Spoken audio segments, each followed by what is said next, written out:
ओम गंग गणपते नमः।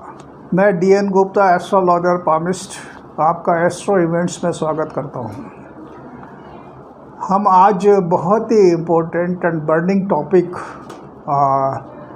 भारत की कुंडली पर विचार करने के लिए बैठे हैं।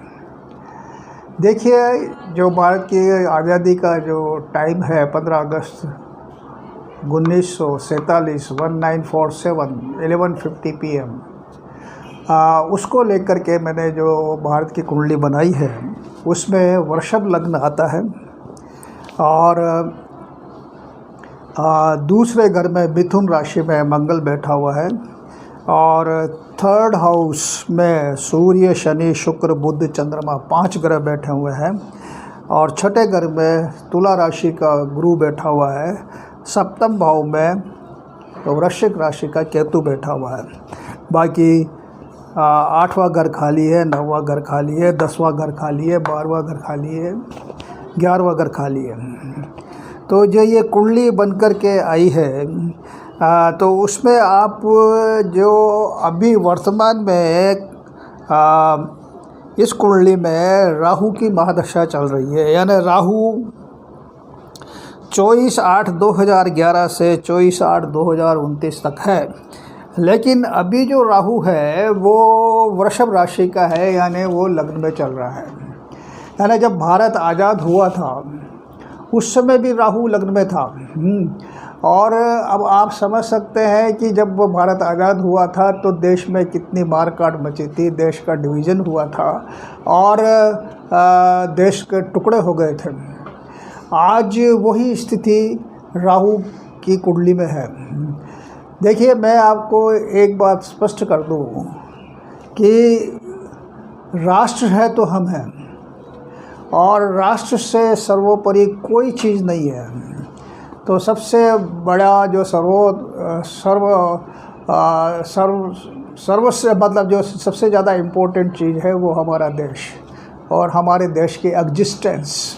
आज जैसे मैंने आपको एक वीडियो दिया था एस्ट्रोलॉजी एंड करंट टॉपिक्स, उस पे ये सारी चीज़ें मैंने डिस्क्राइब की थी कि क्या होने वाला है और वो अक्षर सेम आज घटित हो रहा है। इसके बाद में जो मैंने आपको अंगार का योग का वीडियो दिया उसमें भी ये सारी चीज़ें मैंने डिस्क्राइब की थी कि देश की स्थिति कितनी नाजुक होने वाली है और वो सारी चीज़ें सामने आ रही हैं।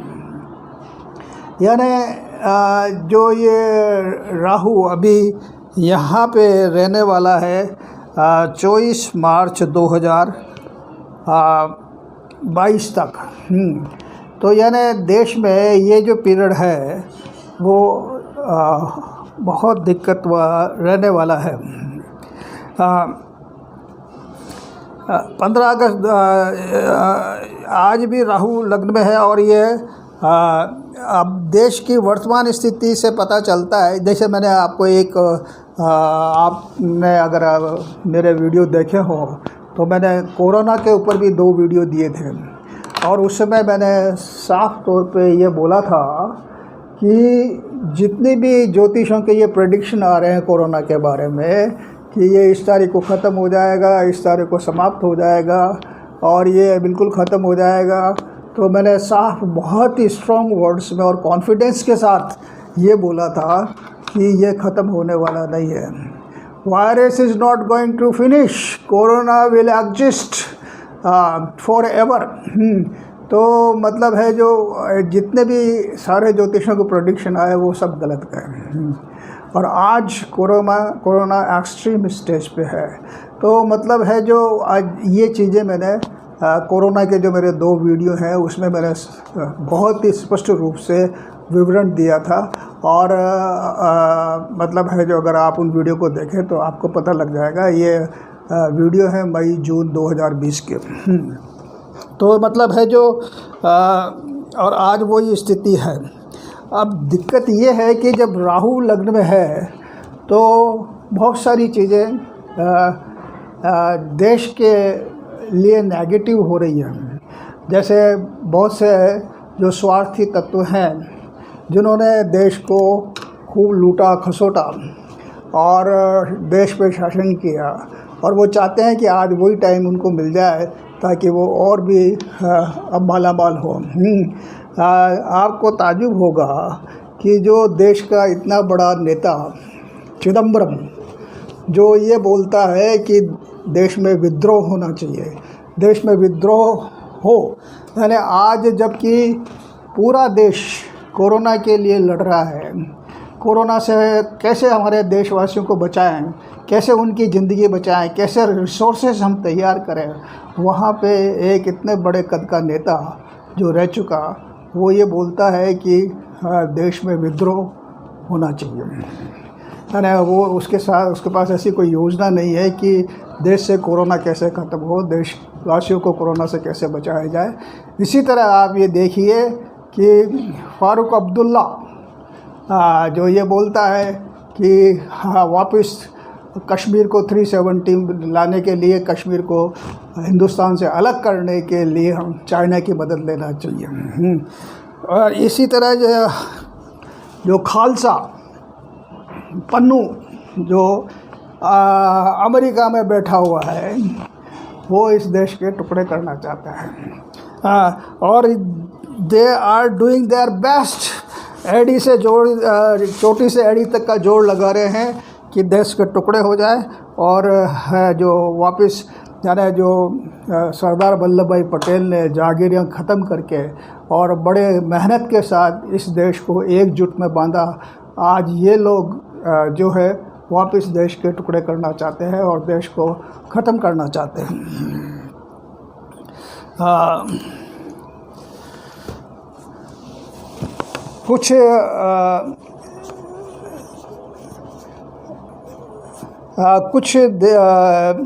कुछ नेता ऐसे भी हैं जो देश में ऐसी सर्कमस्टेंसेस पैदा कर रहे हैं पूरी तौर से कि देश में पूरी अराजकता फैल जाए और उस अराजकता का फ़ायदा ये हो कि मतलब है जो उनको लूट खसोट का एक मौका मिले। और कुछ राज्यों के जो शीर्षस्थ आदमी हैं, मतलब जिन सरकार के स्वामी हैं, वो आप देख रहे हैं रोज़ाना कि वो भ्रष्टाचार में लिप्त है और किस तरह से है जो भ्रष्ट कार्रवाई कर रहे हैं। तो यानी ये जो चीज़ें मैं आपको डिस्क्राइब कर रहा हूँ, ये चीज़ें इसलिए डिस्क्राइब कर रहा हूँ कि ये राहु का प्रभाव जो लग्न पे हो रहा है उसकी वजह से ये सारी स्थिति खड़ी हो रही है। अब आप देखिए कि जो दूसरा घर है, जो कुटुंब का घर होता है, उस पर गुरु की दृष्टि है। तो ये लोग कितनी ही कोशिश कर लें देश को तोड़ने के लिए, देश को बर्बाद करने के लिए, देश को ख़त्म करने के लिए कितनी कोशिश कर लें, लेकिन उस पर गुरु की दृष्टि है, इसलिए इनको सफलता मिलने वाली नहीं है और ये पिटेंगे और आखिरकार हारेंगे और देश आगे बढ़ेगा। उसका तीसरा रीज़न ये है कि जो भारत की कुंडली में जो तृतीय भाव है उसमें 5 ग्रह इकट्ठे बैठे हुए हैं।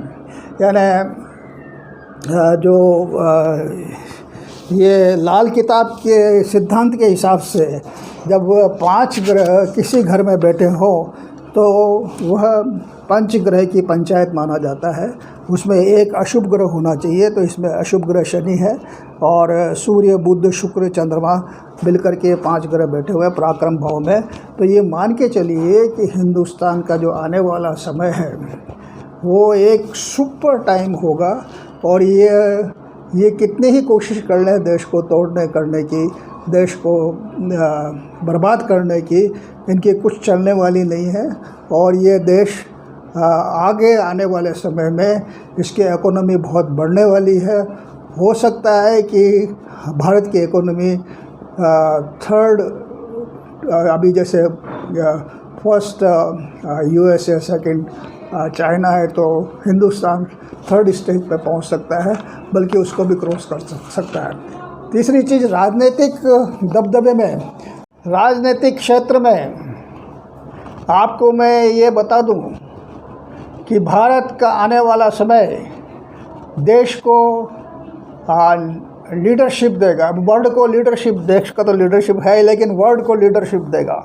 और इसकी गणना मतलब है जो पूरे विश्व में एक नंबर पे होगी, है ना। पूरा विश्व इसको गुरु मान के चलेगा। ये देश की स्थिति होने वाली है। अब इसमें जो सबसे बड़ी चीज़ ये है कि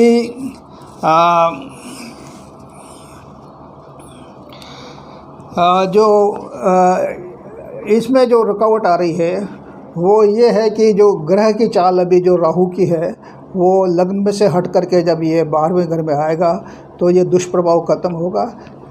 सबसे बड़ा जो पॉइंट ये है कि जो हमारे देश के प्रधानमंत्री हैं नरेंद्र मोदी जी, तो उनके बारे में मैंने जरा जो एक वीडियो मैंने दिया था है ना। देश का जो अभी प्रधानमंत्री हैं मोदी जी, तो इनके बारे में, इनकी जन्मपत्री के बारे में मैंने एक वो रुचक योग में उनका पूरा डिस्क्रिप्शन दिया था कि किस तरह से ये देश को आगे ले जाएंगे। और आगे इनका जो समय आ रहा है ना, नवंबर 2021 से, that is the super period. और उसके क्योंकि इनको रुचक योग की समय शुरू हो जाएगा और ये देश को बहुत ऊंचाइयों पर ले जाएंगे। तीसरी चीज़ ये है कि जो राहु का प्रभाव है वो भी क्षीण हो जाएगा। और राहु है जो 12वें घर, जो इसमें देश की कुंडली में जो लग्न बैठा है वो भी है जो 12वें घर में चले जाएगा। यानी ये सारी चीज़ें पॉजिटिव जो नज़र आ रही है। अब मैं आपको हालांकि मोदी जी की जन्मपत्री में 1-2 वीडियो में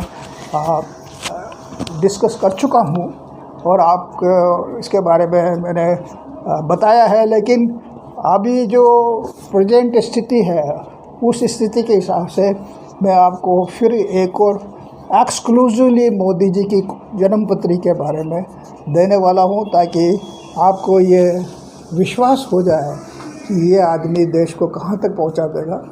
और ये आदमी की इतनी रिपुटेशन होगी कि दुनिया इनकी बात मानेगी।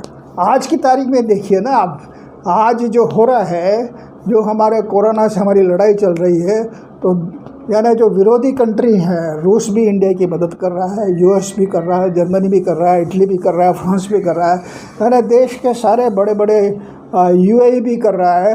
बड़े बड़े देश है जो भारत के लिए मदद के लिए तैयार है।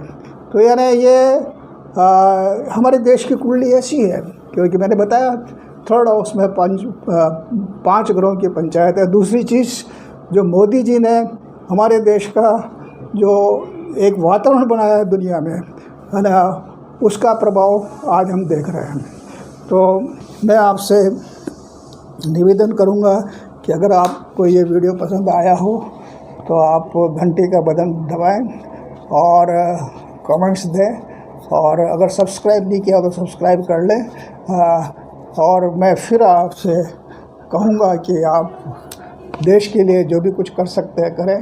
And I will again repeat, we have to make India number 1। Thank you. जय हिंद।